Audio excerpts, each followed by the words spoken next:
Assalamualaikum warahmatullahi wabarakatuh.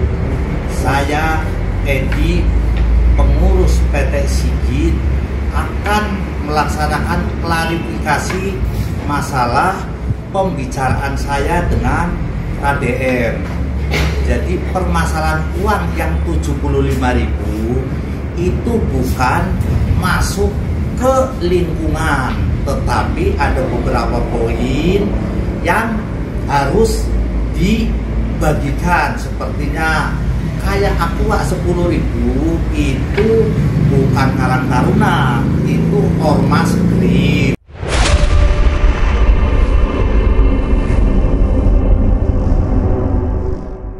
Di sebuah ruas jalan yang melintas wilayah Purwadadi Kalijati Subang, Kang Deddy Mulyadi kembali turun langsung ke lapangan. Kali ini, kemarahannya tak terbendung. Ia menyaksikan sendiri bagaimana aktivitas galian tambang mengotori jalanan umum hingga berubah menjadi coklat berdebu. Mana penanggung jawab proyeknya? Sini kamu.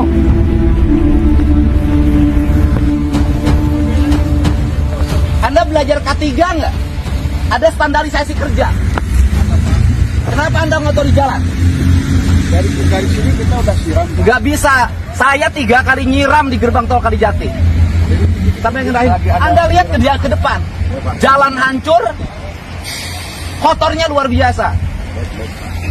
Punya standar kerja nggak? Itu jalannya jalan profesi, saya stop dulu. Gimana harusnya ada yang kerja jalan ke depan? 7 orang apa saya lihat? Saya itu tiap hari lewat, seminggu saya nggak ke Kalijati, saya tinggal di Bandung. Jalan hancur, kemudian kotornya luar biasa. Anda dapat untung, tapi rakyat nggak boleh dirugikan. Harusnya ada standar kerja. Sesuai standar kerja nggak saya nanya? Kalau Saya nanya truk ini sesuai standar kerja nggak? ya kalau ini standar Sesuai standar kerja. Kita cek berapa ton. Ayo. tonasinya Tom, kita nggak. saya cek berapa ton. Sesuai standar kerja. Berapa ton?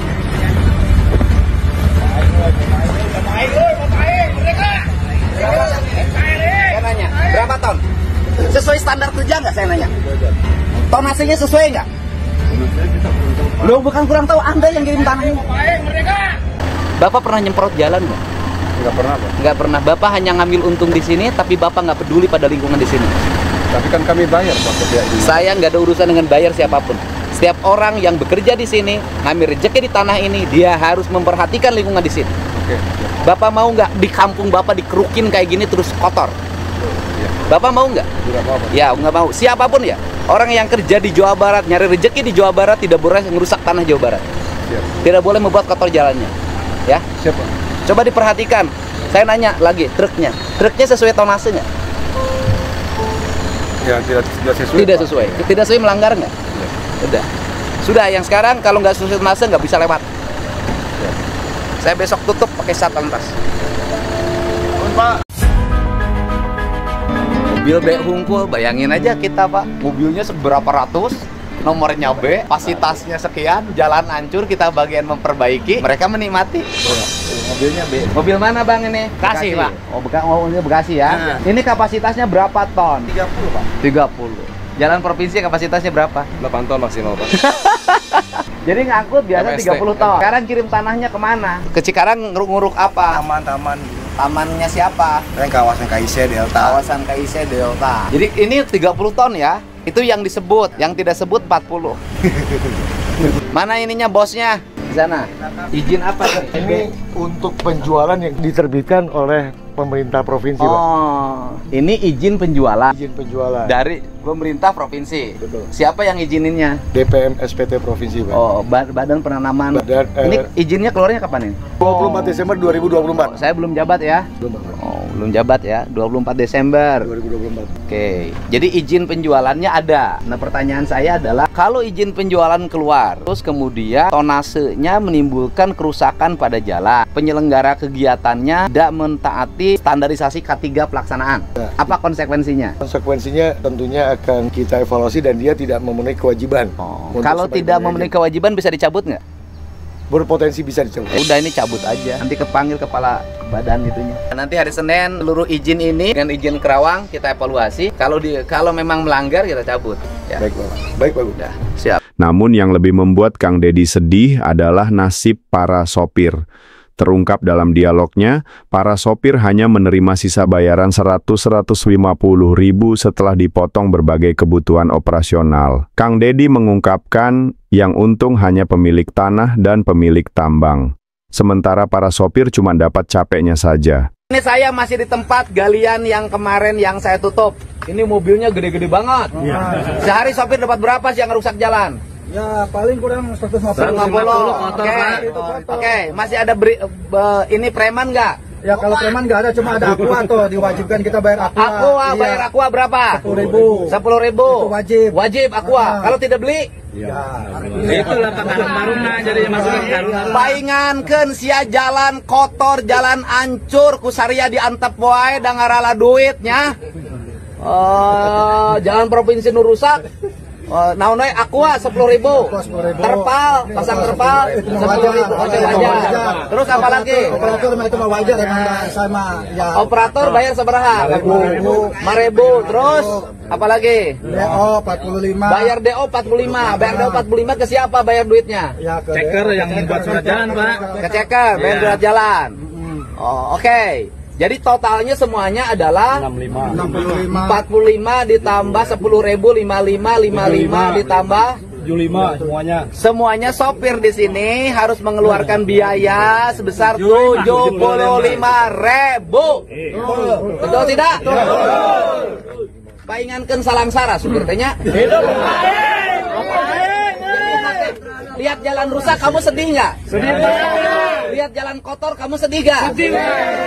Sebagai bentuk empati, Kang Dedi pun memberikan uang makan kepada para sopir, menunjukkan kepeduliannya pada rakyat kecil yang seringkali hanya menjadi korban sistem. Dapat pemain. Pak, ada.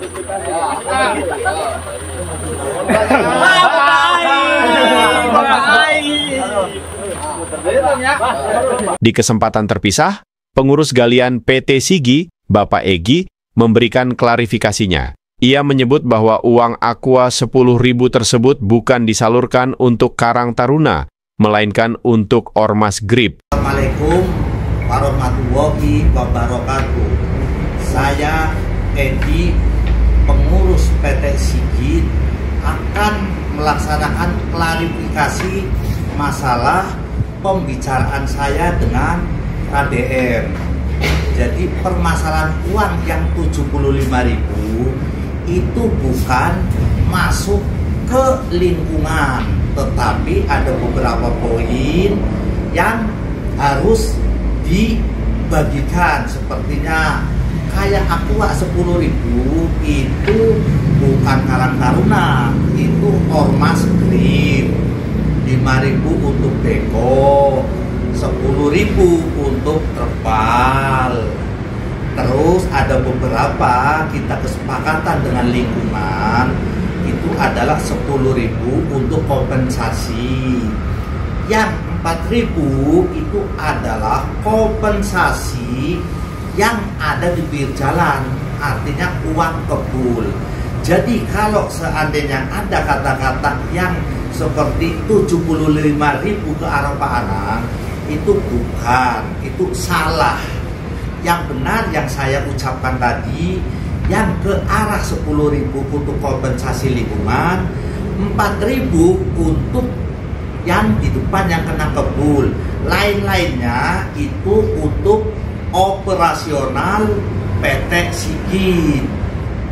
Itu saja yang saya sampaikan. Jadi kalau saya menyampaikan 75.000 untuk Pak Anang, itu bukan seperti itu salah. Yang benar yang saya sampaikan, itu saja. Terima kasih. Namun persoalan ini tetap menyisakan tanda tanya besar soal regulasi, keadilan, dan keberpihakan pada masyarakat kecil. Apakah negara akan terus membiarkan jalan-jalan rusak dan rakyat menjadi korban eksploitasi? Sejak dulu, Kang Dedi seringkali melakukan penertiban tambang, serta membela rakyat kecil. Apalagi saat ini beliau punya kewenangan sebagai gubernur. Jangan lupa like, komen, dan subscribe untuk terus mengikuti perjuangan Kang Dedi bersama rakyat kecil.